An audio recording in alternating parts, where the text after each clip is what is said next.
ఇక ఈ గబ్బర్ సింగ్ గురించి మాట్లాడుకుంటే ఇండస్ట్రీలో ప్రముఖులు చాలా ప్రశంసించినట్టు సమాచారం అండ్ చూసి మరీ ఇదిగా చెప్తున్నారు. సో మీ స్పందన ఏంటి దాన్ని? సినిమా రిలీజ్ అయిన ఫస్ట్ డే ఒక 8 o'clock థియేటర్కి వెళ్తున్నాను. చిరంజీవి గారు ఫోన్ చేశారు, గణేష్ చాలా పెద్ద హిట్ అంట, కంగ్రాట్స్, ఎక్కడున్నావు అంటే సినిమాకి వెళ్తున్నాను అన్న. చాలా హ్యాపీగా ఉంది, నేను తిరుపతిలో ఉన్నాను, రాంగాలు చూస్తాను అని చెప్పారు. ఆల్రెడీ చిరంజీవి గారికి అలిమా నుంచి ఫోన్లు వెళ్ళిపోయినాయి. చిరంజీవి గారికి ఫోన్ చేయాలంటే జెన్యున్గా లేకపోతే ఎవరు ఫోన్ చేయరు. చిరంజీవి గారు నాకు ఫోన్ చేయగానే ఈ సినిమా సూపర్ హిట్ అయిపోయింది. అప్పుడు దాకా లోపల భయంగానే ఉండేది. నాకు నచ్చింది, అయినా జనం ఏం చెప్తారు, ఆడియన్స్ ఏం చెప్తారు, ఆడియన్స్ ఎలా రీచ్ అవుద్ది అనే ఆ క్యూరియాసిటీ, టెన్షన్ నాకు. చిరంజీవి గారు చెప్పగా రిలాక్స్ అయిపోయింది, సినిమా సూపర్ హిట్ అయిపోయింది. దాసరి గారి సినిమా చూసి మమ్మల్ని పిలిపించి దబాంగ్ అంటే బాగుందని చెప్పడం, పవన్ కళ్యాణ్ గారు 1 man షో అంటాం, నన్ను సాధించావు గణేష్ అంటాం, నా జీవితంలో మర్చిపోలేని సంఘటన. దాసరి గారు లెజెండ్ అండి, ఆయన అట్లాంటి పెద్ద ఆయన. అట్లాగే రామానాయుడు గారి సినిమా చూసి నన్ను ఫోన్ చేశారు, చాలా బ్రహ్మాండంగా తీసే సినిమా, పవన్ కళ్యాణ్ అదరగొట్టేశాడు. అట్లాగే ఇండస్ట్రీ నుంచి నా బ్రదర్ పూరి జగన్నాథ్ కానీ, మా డైరెక్టర్ శ్రీను వైట్ల గారు, త్రివిక్రమ్ గారు, అందరూ డైరెక్టర్లు అండి. ఫోన్ చేయాలంటే ఎవరు లేరు. వినాయక్ గారు కానీ వీళ్ళందరూ ఫోన్ చేసి గబ్బర్ సింగ్ గురించి మాట్లాడుతుంటే నాకు చాలా ఆనందం అనిపించింది. అంటే మీరు ఇండస్ట్రీకి పరిచయమే కాబట్టి ఏదో ఒక సందర్భంలో వీళ్ళందరితో పని చేశారు మీరు. వీళ్ళందరూ నా ఫ్రెండ్సేనండి. అది ఆల్మోస్ట్ వినాయక్ గారు, శ్రీను వైట్ల గారు, పూరి గారు నేను లాస్ట్ మేము ఇన్స్టిట్యూట్ క్లాస్మేట్స్. అప్పటి నుంచి మేము అందరూ ఫ్రెండ్స్ బాగా. వీళ్ళందరూ నాకు సన్నిహిత సంబంధాలు. వాళ్ళందరూ కూడా నేను బాగుండాలని, నా అభివృద్ధి కావాలని కోరుకునేవాళ్ళే. అట్లాగే హరీష్ కూడా పూరి గారి దగ్గర రెస్టారెంట్గా చేయడం జరిగింది. అంటే ఈ సినిమాకి మరి హరీష్ శంకర్ని సెలెక్ట్ చేసుకోవడం ఎలా జరిగింది? యాక్చువల్గా హరీష్ శంకర్ పవన్ కళ్యాణ్ గారి కాంబినేషన్లో మిరపకాయ చేద్దామని నేను అనుకున్నానండి. మిరపకాయ కథని పీయడం జరిగింది, హీరో గారు అన్నీ అయిపోయింది.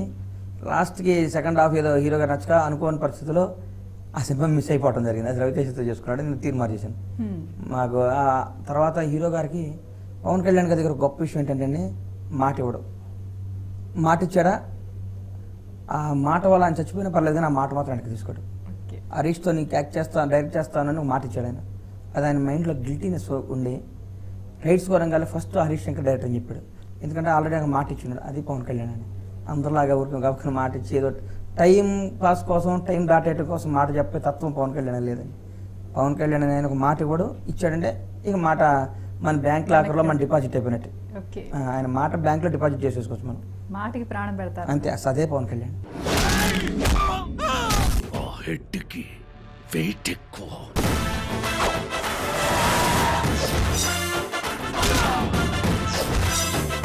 అసలు పంచు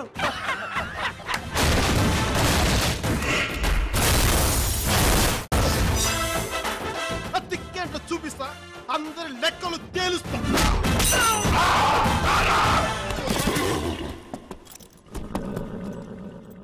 ఈ సినిమాకి సంబంధించి పాటలు బాగా మనకి కేక పెట్టించాయి, సింపుల్ గా చెప్పాలంటే.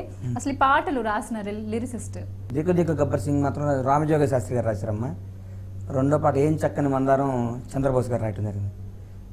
ఏ పిల్ల అనేది దేవి గారే రాశారు. చాలా రోజుల తర్వాత దేవి గారు సాంగ్ రాయటం జరిగింది, ఎవరో డప్పాలు కొట్టండి అనేది. దిల్సే పాట ఏమో మన భాస్కర్ పట్ల రాయటం జరిగింది. చెవు కేక సాహితీ గారు రాశారు. ఓకే, సో మొత్తానికి అందరి కాంట్రిబ్యూషన్ కలిపి ఒక విజయం మీకు తెచ్చిపెట్టారు. అండ్ ఇంత చక్కటి పాటలు అండ్ స్క్రీన్ ప్లే పరంగా కూడా సినిమా ఒక మంచి పీస్ అనిపిస్తోంది. ఈ లొకేషన్స్ అవన్నీ ఎక్కడ సెలెక్ట్ చేశారు? విలేజ్ బ్యాక్ డ్రాప్ అంతా పొల్లాచిలో చేయడం జరిగిందండి. ఆ ఫస్ట్ సాంగ్ అవన్నీ గుజరాత్లో చేసామండి. ఆ 2 సాంగ్స్ యూరోప్లో చేసాము. కథంతా హైదరాబాద్లో చేసాం. అంతా ఎక్కువ మటుగా హైదరాబాద్ అన్ని ఊళ్ళు తిరుగుతున్నాం.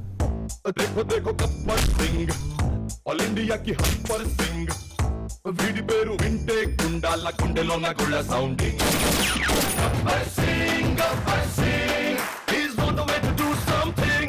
Gabbar Singh it's a brand new song to sing. Shruti Haasan తో వర్క్ చేయడం ఎలా అనిపించింది? అంటే అమ్మాయికి తెలుగు ఇండస్ట్రీ కొత్త ఏం కాదు, లేదు అమ్మాయి తెలుగు బ్రహ్మాండంగా మాట్లాడదండి. అదే అంటే ఎలా అనిపించింది? అమ్మాయి చాలా సిన్సియర్ అండి, చాలా సిన్సియర్. చెప్పిన టైంకి షూటింగ్ రావటం, అసలు ఇబ్బంది పెట్టకపోవటం. డేట్లో హీరో గారికి ఈ విషయంలో గొప్ప ఇంకో విషయం చెప్పాలంటే, సాంగ్స్ ఫస్ట్ ఇంట్రడక్షన్ ఫైట్ జరుగుతున్నప్పుడు హీరో గారు దెబ్బ తగిలింది. 6 ప్లేసుల్లో ఇంజూరీ అయిందండి హీరో గారికి. డాక్టర్ గారి దగ్గరికి వెళ్ళాం. డాక్టర్ గారికి వెళ్తే ఒక 3 months బ్లడ్ టెస్ట్ తీసుకోమని చెప్పారు. మొత్తం డ్యామేజ్ అయింది దానికి, విపరీతమైన పెయిన్, నడవలేకపోతున్నారు. ఓకే, నేను ఇంటికి వెళ్ళాను. బాబు ఒక 3 నెలలు పోస్ట్ పోన్ చేద్దాం సినిమాని, మీరు ఇట్లా చేస్తే ఏమవుద్దో లేనిపోయిన టెన్షన్ నాకు, 3 నెలల తర్వాత చేద్దాం బాబు, ఈ ఆగస్టులో రిలీజ్ చేద్దాం, కానీ మీరు టెస్ట్ తీసుకున్నాను. ఆయన లెక్కలేసారు, నీ కూర్చున్నారు, పిలిచారు నన్ను, ఎల్లుండి షూటింగ్ పెట్టుకున్నారు. ఏమన్నా అయితే బాబు అన్న. ఆయన సినిమాలో డ్యాన్స్ చేసిన ప్రతి సాంగ్ ఆయన ప్రెజెంట్ బ్యాక్ పెయిన్తో చేయడం జరిగిందండి. షార్ట్ చేసి వచ్చి హార్ట్ ప్యాక్ పెట్టుకొని మందు రాసుకోను, లిమ్మాని మసాజ్ చేయించుకొని ట్రీట్మెంట్ చేసుకొని వచ్చి డ్యాన్స్ చేశారు. అది ఎవరైనా చెప్పిన నమ్మరు. అది నేను చెప్తాను, నేను దగ్గరుండి గుండె కొట్టుకునేది. ఈ సినిమా ఈ డేట్కి రీచ్ చేయాలని డే అంతా షూటింగ్ చేసి 9 వరకు షూటింగ్ చేసేవాళ్ళం. ఈయన 9కి డైరెక్ట్ ప్రసాద్ ల్యాబ్కి వచ్చి 2 o'clock వరకు డబ్బింగ్ చెప్పి వెళ్ళిపోయి 20 hours పని చేశారండి హీరో గారు. లాస్ట్ 1 month విపరీతమైన బ్యాక్ పెయిన్తో ట్రీట్మెంట్ చేసుకుంటూ రోజుకి 20 గంటలు పనిచేసి ఈ గబ్బర్ సింగ్ ఈ టైంకి రిలీజ్ చేయడానికి అమ్మ. పవన్ కళ్యాణ్ కానీ ఆయన లేకపోతే గబ్బర్ సింగ్ లేదు. అసలు గబ్బర్ సింగ్ అనే దానికి అన్నీ ఆయనే. అంత కష్టపెట్టాను ఆయన్ని. నిజంగా మీరు చెప్తున్న సందర్భాలు వింటూ అలాగే అనిపిస్తుంది. అంత కష్టపెట్టాను ఆయన. ఎందుకు అంత కమిట్మెంట్ తీసుకుంటారు? కమిట్మెంట్ ఆ డేట్కి రిలీజ్ చేయాలి. నేను వెళ్ళి అన్నాక ఆయన అన్నారు, నా వేరే వాళ్ళ దగ్గర అన్నారంట, ఆడు నాతో ఇట్లా అన్నాడు, నా మనసు ఒప్పుకోలేదు, నా మీద మన ఈ గబ్బర్ సింగ్ వేరే సినిమాలు ప్లాన్ చేసి అన్ని రిలేటెడ్ ఏంటండి. గబ్బర్ సింగ్ తర్వాత 2-3 రోజుల తర్వాత ముందు రావటం కానీ రావటం సినిమాలు నా వల్ల ఎవరిని ఇబ్బంది పడదు. అది ఆయన మెంటాలిటీ అండి. ఆయన వల్ల ఏముంటే ఆయన తీసుకుంటాడు, పెయిన్ అన్ని కష్ట నష్టాలు ఆయన తీసుకుంటాడు. ఆయన వల్ల ఒక నట్ చేయడానికి ఇష్టపడ్డా. అదే పవన్ కళ్యాణ్.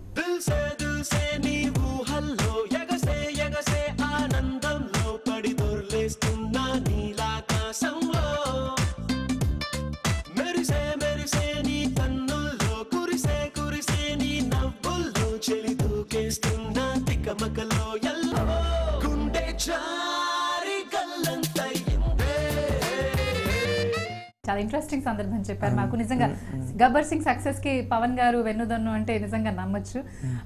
అండ్ నిజంగా ఒక మంచి హిట్ కానీ ఒక మంచి పీస్ ఇచ్చారు మీరు సినిమా ఇండస్ట్రీ కానీ ప్రేక్షకుడికి కానీ. అంటే ఇన్ని రోజులు కాస్త మూస కథలతో విసిగెత్తిన ప్రేక్షకుడికి మంచి హిట్ ఇచ్చారు పవన్ కళ్యాణ్ ఫ్యాన్స్కి. ఇలాగే మీ విజయ పరంపర కొనసాగాలని, మరో మంచి ప్రాజెక్ట్తో మా ముందుకు రావాలని మీకు శుభాకాంక్షలు అండి. గణేష్ గారు, ఆల్ ది బెస్ట్. థ్యాంక్స్ అండి. మీకు కూడా పవన్ కళ్యాణ్ ఫ్యాన్స్ అందరికీ నా చిన్న విన్నపం అండి. ఇండస్ట్రీ రికార్డులు కొట్టే చిత్రం 10 ఏళ్ల తర్వాత బాస్కి వచ్చింది. ఈ రికార్డులన్నీ రీచ్ అవ్వాలి మనం. ఇండస్ట్రీ రికార్డులన్నీ కొట్టాలి.